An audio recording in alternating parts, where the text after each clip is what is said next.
आज ही Doubtnut app download करें। Doubtnut पर अपने सभी गणित, रसायन विज्ञान, भौतिक विज्ञान और जीव विज्ञान के डाउट्स का करो सफाया। बस प्रश्न की फोटो खींचो, एक ही प्रश्न को क्रॉप करो और तुरंत वीडियो सोल्यूशन पाओ। अभी डाउनलोड करें। क्वेश्चन है, एक बक्से में गैस के n अणु है। यदि अणुओं की संख्या 2n कर दे तो गैस के दाब पर क्या प्रभाव पड़ेगा, गैस की कुल गतिज ऊर्जा पर क्या प्रभाव पड़ेगा तथा अणुओं की जो वर्ग माध्यमूल चाल है उस पर क्या प्रभाव पड़ेगा।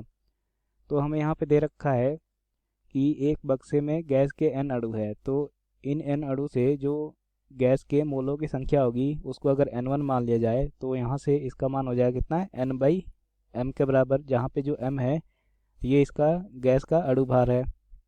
तो यहाँ से हमें पता चल गया कि प्रारंभ में जो मोलों की संख्या थी वो कितनी थी, n1। अब हम आदर्श गैस समीकरण लगाए, वो होता है क्या, PV इक्वल टू nRT। तो ये हो जाएगा कितना, PV इक्वल टू n1RT के बराबर हो जाएगा।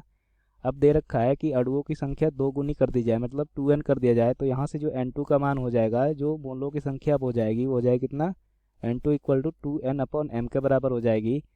तो यहाँ से इसको समीकरण 1 मान लेते हैं और फिर से हम आदर्श गैस समीकरण लगाएंगे, तो यहाँ से हो जाएगा P into V equal to n2 into R T के बराबर। ये हो गया समीकरण 2।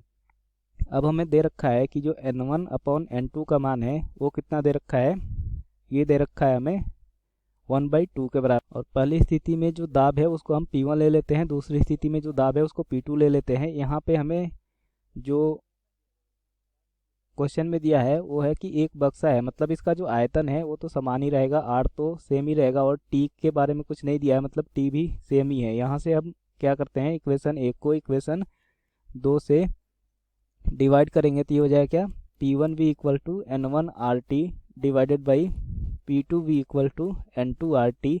तो यहाँ से RT से RT कैंसिल हो जाएगा और V से V कैंसिल हो जाएगा। तो यहाँ से क्या मिलेगा हमें, ये मिलेगा P1/P2 इक्वल टू n1/n2। अब यहाँ से हम n1 और n1/n2 का जो मान है वो दे रखा है कितने, 1/2 के बराबर।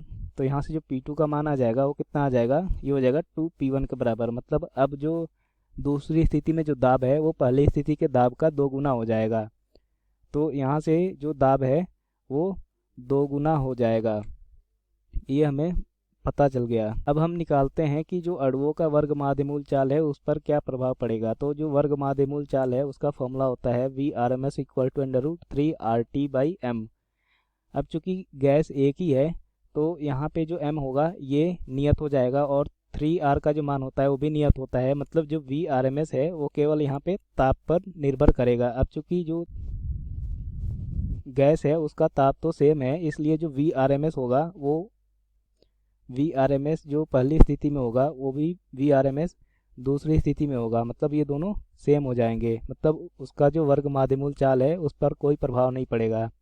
और जो गैस की कुल गतिज ऊर्जा होगी, जो कुल गतिज ऊर्जा का फॉर्मूला होता है वो होता है 1/2 m इंटू VRMS का स्क्वायर। अब चूंकि जो अणुओं की संख्या है वो 2 गुनी कर दी गई है, तो यहाँ से जो m2 का मान आएगा, जो द्रव्यमान होगा अणुओं का, वो भी 2 गुना हो जाएगा, 2m1 के बराबर हो जाएगा। और चूंकि v कांस्टेंट है इसलिए जो k2 का मान हो जाएगा वो 2k1 के बराबर हो जाएगा। इसका मतलब जो गतिज ऊर्जा है वो 2 गुनी हो जाएगी, मतलब गतिज ऊर्जा 2 गुनी हो जाएगी। और जो VRMS है वर्ग माध्यमूल चाल वो सेम रहेगा, नियत रहेगा। तो ये हो जाएगा हमारा आंसर।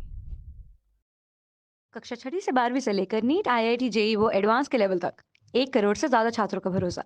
आज ही डाउनलोड करें डाउटनेट ऐप या व्हाट्सएप करें अपने सारे डाउट्स 8400 400 400 पर।